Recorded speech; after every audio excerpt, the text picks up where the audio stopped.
Umwuga cyane cyane natanguriye ko nuwo gucapa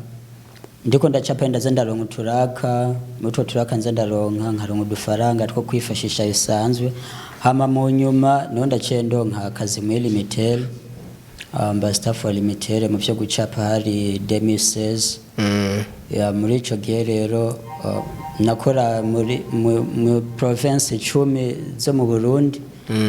yamaze kuza ndaronka amafaranga niho ndaciye nugura studio maze kuguza studio irabaho hama mu nyuma canja mu byo kudandaza gusa byo kudandaza impuzu ntivyanyoroheye bivanye n'ukuntu ndarifise umutahe muto walimwandalia riski yake nikuwa agenda bavuga yuko naza nikasema kama ndio riski yangu kubera ko mu gihe nja mwishira mu rya Lumitel twagiye gukora ikibazo cy'abantu benshi 83 rero barahamagaye atabantu bose bazi gucapa baze gukora ikibazo ni kuvuga rero muri 83 baronderamo umuntu umwe ugitoye uragitoye kikunanekera kunani murafise ukwizera ni kuvuga mu buzima niko bimeze inabidi focus alafu unajiamini kandi ukaguma wizera yuko bizokunda simike yindakenera abajene 10 bazoza bakora business online mu bijanye n'izo mpuzu n'ibirato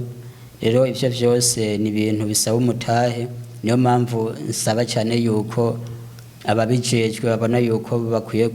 gufata mugongo abajene nanje bonyumvira ko bakamfata mugongo kugira ngo ndonke umutahe munini kugira ngo mbashe mfasha abandi bajene bagenzi banje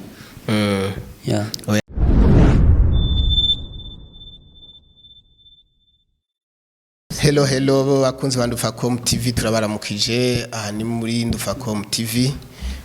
no musi tufise ikiganiro gira cyo kora wubahwe nkuko musanzwe mubizi jewe ndagishikiriza nkaba nitwa niyo ngabo Diedone tukaba turi kumwe n'umukorege musanzwe mumenyereye akaba ari Dushime Aisha muno musi turafise umutumire vraiment yemera cyane akora ibintu by'amateka nawe nyene ndashaka yivuge. Okay, murakoze cyane jesanzwe nitwa Freddy art. Freddy mu buzima busanzwe usanzwe ukora uduki? Jesanzwe nkora cyo gucapa amanyuma yo gucapa nkaba ndandaza impuzu n'ibirato. Okay, uno kuvuga ko uri artiste? Ego mu artiste ubimazemwo igihe kingana gute? Ndabikoze kuva kera kuva ntaraja no kwishuri naratangwa na primaire naracapa. Urumva waragiye ibiraka bivuye utaraja kwishuri? No kuvuga suba yuko ndakora ibiraka vyamaya gusa mama agerageza kuzara arabwira abantu yarabwira yuko afise umwana afise impano nk'icavura ndamwana usanga ari karavura asanga ndi mu bivu uri kurajya ibivu wajya wandika yego ngira utuntu two gucapanye no kuri hama Said Freddy no kuvuga yuko iyo design iyo artiste yiwawe ukora ubu niyo gutunze niyo ntunze yego okay no kuvuga ucapiki ucapa inzu ucapa abantu ucapa inkoko sinzi kubajewe ncapa buri kintu cyose gikeneye gucapa cyose ndagicapa. Okay, ubu Aisha wo mucapa urabona uko ari tuno turi ku maso kaya gahereni kari kuzuru ku munwa atacukuyeko akantu kari kuzuru koko nakadoma gukero kukacakajako. Okay, tugwiyo soko rero iyo foto uyikore tuyishire ngaha muri Ndufacom cyangwa mukoze cyane ari Aisha wondihisha ari ifoto ya Aisha wondihisha ntumva yo kari kiraka wabuze ko ari kiraka kimaze kubikira narinda kubajije kiraka undi nawe ntuhabona no kuvuga ari ibintu ikijama cy'akazi nayi umbesa aramvugiye neza ugabo nawe ninaza after nuzo kivuga ngo urumva ngo aranse no kuncapa ngo usaba amahera cyadusaba na mahera Okay, Freddy watubwiye yuko udandaza impuzu udandaza impuzu z'abagabo z'abagore canke z'abana uzidandariza hehe? yani kuvuga jewe ndandaza impuzu zose z'abana z'abahungu z'abakobwa z'abagabo z'abagore n'iz'abatama n'abatamakazi. Okay, mwijambo rimwe numva kuri mukonesere. Ya nkabasanzwe ndandariza muri Makamba Inyanza Lake unsanzwe mvuga. Ya. Okay. Mugabo ndabona ukunda kuri ni Bujumbura. Urafise ibintu ukorera ni Bujumbura nabyo? Ya, ni kuvuga mwuga wanje wo gucapa n'umwuga wo kudandaza impuzu si ibintu uvuga ati umuntu arafise biro imwe n'imwe. Ni kuvuga umuntu akorera ku matere. Jeyo numvise akazi niyonja nje no ndashobora kuba nje gucapa cyangwa nkabanje kurangura cyangwa nkabanzanye imizigo y'abantu impuzu cyangwa ibirato. Kunagira ko upfa mu Nyanza Lake ubuzanye amasamagi sangara. Oya no kuvuga buri ari abandi bakorera muri ivyo muga Jesse nkorera mu vy'imboga. Okay, none hari Makamba urabona ko akazi karagenda neza, hariho muvuma arafise abakiriya? No kuvuga akazi karagenda neza kandi mbere wanashima abakiriya benshi bise sabi Makamba. Nabo mu gihugu hagati ibujumbura Gitega za Ruyigi Muramvya iyo hano ari hose. None ibirato n'impuzu ubidandariza muri shop imwe? Ya biri mu shop imwe. Hama bakunzi ba Ndufacom TV murumva uyu mutumire wacu kakora ibintu byinshi tugerageje kumubaza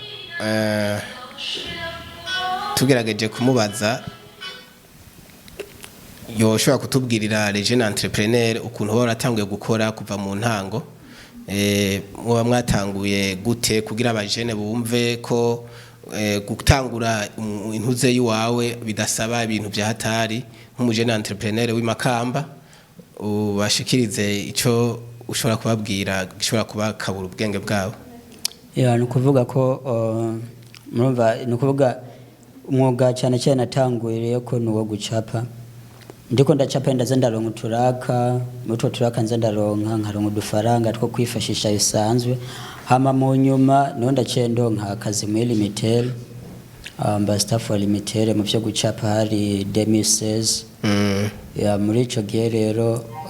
nakora muri mu province 10 zo mu Burundi. Ya maze kuza ndaronka amafaranga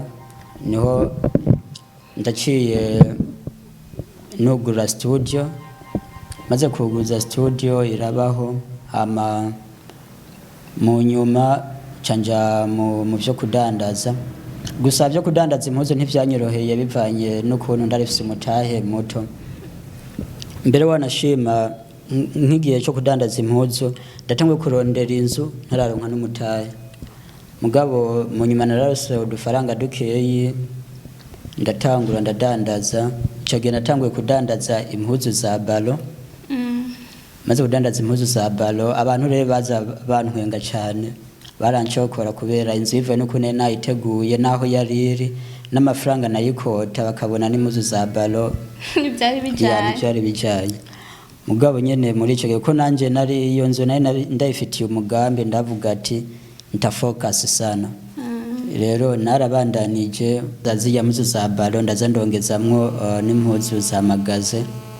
gutyo buhoro buhoro haragira n'igihe impuzu za balo nubwo zitarahera gose mugo basigayemo nkeyi nyinshi ni za magaze n'ibirato nyene vyiyemera ngira mukunda kwibona ku mapost. Ya rero hujya gutangura biragoye ariko ubu aho ngeze ndashima Imana. Ego yatubwiye ngo ni staff wa Lumitel no kuvuga ngo watubwiye gukorera mu ntara 10 z'igihugu aho hantu mbega wofise abakozi ukoresha kwezo ntara nyinshi kandi ndibaza yuko niyo baguhaye ico kiraka badashobora kubwira ngo uze ngo usige ngo inzu imwe nkunze kubona hari gihe usanga nko kumabarabara guhera ku nzu ya mbere iryo barabara ari Lumitel cyane amamagaza. Uragirisha staff abakozi urakoresha amaformation nyene kugire uronke abanashora ko ndibaza izo nzuwe ntuzimara zose uronke vraiment naho buri robo. Ya no kuvuga ni buhoro buhoro cyane cyane mu gihe tuba turasiga rijya rangi rya jeune bafise abantu nyene nkoresha bagasiga hamaje mu nyuma ngena ndasubira inyuma ntera amalogo kubera gushaka kubijya vyandiko ama limikash limitel 4G cyangwa bijya vy'ama free talk nivyo usanga bigorana mugabo hambavuye naho sindabikora jenye nivyo gutera amalogo ndabise umukozi sinduvuga n'umukozi n'umuntu dukorana nyine mugenzanje yitwa artiste Gako ndamukunda cyane hari yubahwe uko n'umuntu ko urazi abantu bajye bavjeti n'abantu usanga bagoye cyane kugira ngo mwemeze bawakoze rero no kuvuga n'uwo muntu maze kumutwara byaragombye gutera induru ariko mu nyuma Imana yaramfashije ko nanje twari tumaze kwanigiye kinini ndamwemera yarabemeje rero urumva bica bimbangukira kuko nkorana na nyine none ko nzi aba artiste ni benshi abantu muze kubona bacapa ni benshi wewe peut-être afite ikintu spécial kugira barinde bagucagura ati wewe ba staff wari mitere quand même kandi watubwiye ko baga ararenze Freddy urumva kandi baga abantu ratubwiye baragoye kugira bakwemere baga Vietnam biragoye wewe tu nawe waragiye kudepoza mu Vietnam Icongereza bagitangura sinamenye dosiye bayishitse bayitekeye micapati urumva ni kihe kintu je novuga ati kibanga ufise prema kugira no kuvuga burya umuntu wese Imana yaramuteguriye novuga kila mtu Mungu alimwandalia riziki yake nikuwa jendo avuga yuko naweza nikasema kama ndio riziki yangu kubera ko mu gihe nja mwishira mu rya Lumitel twagiye gukora ikibazo cy'abantu benshi 83 rero barahamagaye atabantu bose bazi gucapa baze gukora ikibazo ni kuvuga rero muri 83 baronderamo umuntu umwe ugitoye kikunanekera kunani murafise ukwizera ni kuvuga mu buzima niko bimeze inabidi focus alafu unajiamini kandi ukaguma wizera yuko bizokunda muri ico gihe twagoze mugabo bivaye n'abantu twari kumwe nanje n'ukuntu nangana na nivo nari ifise nkumva kubera kesha abantu bacapa usanga bize etesa Gitega bandi bakavyigira mu Buganda rero benshi bari baje badepoje ndavuga ata naco ndahaco none nawe wari wavyigiye he wowe ni talent je ni talent iri muri je ko jewe mu bisanzwe nize electricité industrielle gusa ico gihe nyene bansanzana ndiko ndacapa kuri tele baje bavjeti namwe bagiye gukoresha ikibazo bagize ati umwana nitumusiga wewe waruza wararonsa akazi rero mu ncamake jewe Imana ere guvuka no kuvuga rero hageze proclamation je barampamagaye inshuro zitatu ntaritaba ndavuga ati ni mazina yanje si jewe yani wamini bimaze kugenda uko gusa no kuvuga bariko barakosora barampamagaye barambaza ibibazo ndabishura bambaza ndabishura hama ikintu cyamaye amanota cyane gusumba ibindi vyose ni kuvuga muri pratique narakubise kugeza naho bamamagara barambaza ati tuguhaye uruhome rungana uko tukagoye cyane ko cyari Lumitel kugira ngo gishobore gukwigwa ko n'umuntu ari kurabibone wokoresha uruhome rupimogo cyane ko cyari Lumitel gipima ibi tugomba rero tubwire ukuntu ushobora kugisha kubwo ruhome kugira ngo umwanya usigare n'umwanya usigare nebize kungana ndakubitaho bumva ni sawa bagize ati twashaka kutubwire uburyo ushobora gukoresha kugira ngo ushobore gufata nk'inzo 10 zikaba ziriko ivyandiko bisa kandi ukabikora ukabicapa unyaruza cyandabwira turashobora gufata urupapuro canke ikintu c'igihema ukacandikamo indome ukacuzitabura n'ugwembe ukacumadika kuruhome ugateramwo irangi ukacumatura ukamadika hano ugateramwo irangi umatura bose bace bakoma amashi bumvise kuhenze sukurenga ndovuga n'ubuntu bw'Imana yega byose bivangaha byose muri ico gihe rero kubera twakoze kibazo cyo sinya contrat ya province zitanu mugamaze kugera kuri tele narakoze ahubwo bavuze ati uri n'igisigo kuko icyo gihe nakora ndumwe kwari ndafise kwari ndafise byabi tuzitagabale utera kuromo gashiramo irango kacimatura ndashaka kubafotorera nk'inzu noba nk'inzu naba nakoze ku munsi ntibavyemere mu nyuma rero no bace bansanga kuri tere bararaye ivyo nkora bana kuba no kuvuga province zitanu ziba zifise chief controller wazo rero muri ico gihe ko chief controller wa province zitanu nari mfise yari w'imakamba akaba second chief controller w'igitega agize ati bana ati ujya muntu yani ndabaye budandazwe tujya mwana nanje ndamukeneye azoze gukore muri province ziwanje nazo kurumva kubera akazi nagakora neza akabona ibintu birasa kandi bimeze neza kandi biranyaruka byatuma ujya mu chifu yandikisha amanota menshi none wewe iyo ubonye uri bitumwa kukumva bakora kujyanira aho nucugana nawe ukaduza ibeyi erega bisigura ko babaguye ibeyi ntoye mani byo none urinda kubaza nagira ngo nkakumwe wabivuga niko bimeze gusa no kuvuga ubwa mbere je kubera ntari bwakore ku mafaranga menshi uko niyo nari nkiva kwishura ndavuga ati ndatomboye banyongera izindi muga mu nyuma maze kumva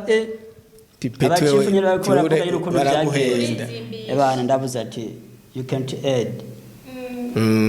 nabagize ati no problem we can give you because you are talented izati ebana ho ndabafise rero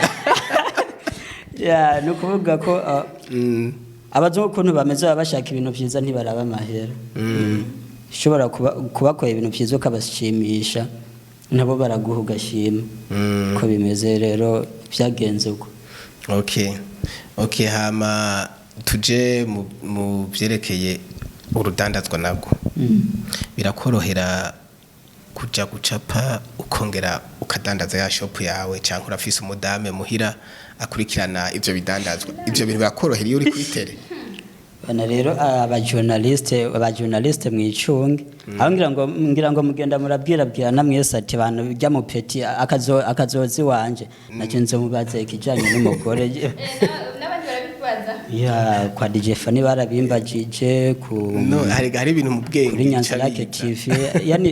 yani nta TV nimwe ushobora kuja gukora ikiganiro ngo gihere batambaje ico kintu abantu kuvuga ko abantu Aisha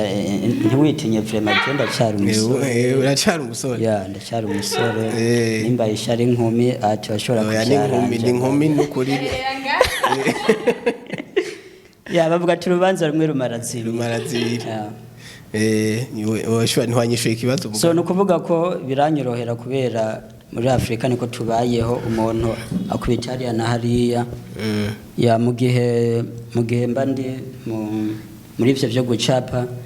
ibijanye n'iduka ndafise uncle wanje aranyubaha ndamwubaha yitwa Uncle Lois ahari nawe yubahwe nakana nkunda cyane ka sister niko gakunda kunsigaranira ibintu byanje mu gihe mbandi mu byo gucapa nukuvuga bica vyoroha rero akazi kakagenda kote zose bikagenda neza haba nashaka ndakubaze mbega woba warakreye kuzuragira formation ku bantu bashobora kwipfuza gucapa nkuko nawe washoboye kwigurwa amahirwe bakaguhitamwo kugira ngo n'abandi bajene bashoboye nabo kugira amahirwe yo kuzocapa bakaronka ubuzima ndakunda abantu benshi barakunda kubinsaba gusa no kuvuga benshi vijana wengi yani tunalewa sifa yana kumva umengo yobikora kugira ngo abantu baze baramusifia unajua kuchora nini baze baramubona nyine ku mabarabara abantu yani wewe wabiteye kujya hit abashaka kwirira hit nukuvuga ko uko nayibonye no kubera bashobora kubinsaba bafise bakakwicira akazi nukuvuga bafise force nyinshi nk'abanatuye umuntu kwera aje anyotewe umwuga mugabo yamara gutonda ku kivi rimwe kabiri ukacusanga arabihevye mugabo ndafise umuntu yitwa artiste Gako na muvuze niwe dukunda kujana no muri Lumitel niyo mu artiste mvuga ati w'umutima akora akazi nyine avuga ati ndakinje mu ngiye kurondera ubuzima keneye kimwe gusa ubu ni condition kubera benshi hari umuntu ashobora kuza tukavugana kama nkako kantu kusanga biramwinaniriye wene nyene ukasanga agenda rancafuza yuko ntamuririye amahera yiwe ugasanga byaramunaniye nuko gusa kuvuga ko nikimenya amenya yuko ishobora kwakira abantu nukuvuga ubu sanze fise company kandi nukuvuga irimo byose irimo byo gucapa ikabirimwo byo kwambika abantu kudandaza byambara abantu kabirimo n'ibintu by'ama studio aro n'ibindi nyene bizoza mu nyuma nukuvuga byose ndacenda bishiramwe kugira ngo bibe company abasanze fise company yitwa Ibucom ya antutelektre ni icapa business company iri hariya mu ntara ya Makamba oya iri kwisi yose iri kwisi yose kuvuga iri kuri net kusanose ya iri kuri net gusa ikicaro nyine kiri Nyanza Lake kandi mvuze yuko atiri kwisi yose kubera ya nzokreya fise projet zo gukreya amabira no atandukanye ya okay hama ni kihe kintu mwaba muhura mu buzima cyo kuba intambamyi mu kazi ukora ya no kuvuga intambamyi mu buzima ntizibura kwa karorero urashobora nko kuva Nyanza Lake ugiye nko gucapa Bujumbura kwera ubugiye mutavugaye n'umuntu cyo ugasanga ivyo mwavuganye ushitse kuri tele birahindutse kesha na kesha kubera abantu benshi tuvuganira kuri phone rero ngina nashaka kuvuga ati jensha kuzoncapira ibintu bimeze kunuku mugabo washika kuri tele ukasanga ubwo aho hantu biva n'ukuntu hameze n'ibintu yavuze uzocapa n'amafaranga mwari mwavuganye ukaca usanga urahomvye ntibijanye ntibikunda kugira devi ku telefone utabonye tele abantu benshi batanga ubuzi arashobora kuguha akazi we mukavugana vyose mugabo washika kuri tele ukasanga utundi tunagenda rongeramwo niyo mpamvu muri icapa fashion shop ya mu minsi mike y'indakenera abajene 10 bazoza bakora business online mu bijanye n'izo mpuzu n'ibirato rero ivyo vyose ni ibintu bisaba umutahe niyo mpamvu nsaba cyane yuko ababijejwe babona yuko bakwiye gufata mugongo abajene nanje bonyumvira ko bakamfata mugongo kugira ngo ndonke umutahe munini kugira ngo mbashe mfasha abandi bajene bagenzi banje yeah oya ntugira ubwoba ubutumwa bujya bwashitse kure bashikiriye hariho ishira hamwe abejerijejwe gufasha abajene ya banki y'abajene hajya rimwe imitahe y'abajene yanyu iwacu nyene yicaye hajya nyene urya nta nikindi akora ajejwe kuraba umujene ashoboye afise umugambi mwiza urashe ashobora gufasha n'abandi hama bagashobora kumwegera bakabereka ivyo akora haba bakamuha imitahe nizera yuko ababijejwe ubutumwa buza kubashikira aho bari hose kandi nibaza ko hari ikintu boca bakora kuri umujene wacu artiste akongera akadandaza n'impuzu n'ibirato ndumva no kuri numujene ahenze cyane kandi urumva kagomba atanga ubuzi ku bajene bashika 10 no kuri naje abari byo nshobora ubunyene nagufata mu mugongo hama mu kugufata mu mugongo rero kwacu nka twebwe muri Ndufacom company Ndufacom TV iri muri Ndufacom company muri Ndufacom company turakora ibintu byinshi turamonetiza YouTube turagira na Facebook Instagram Twitter ugabo ufise n'intuze site web yiwawe cyangwa utayigira aha turagufasha gukrea site web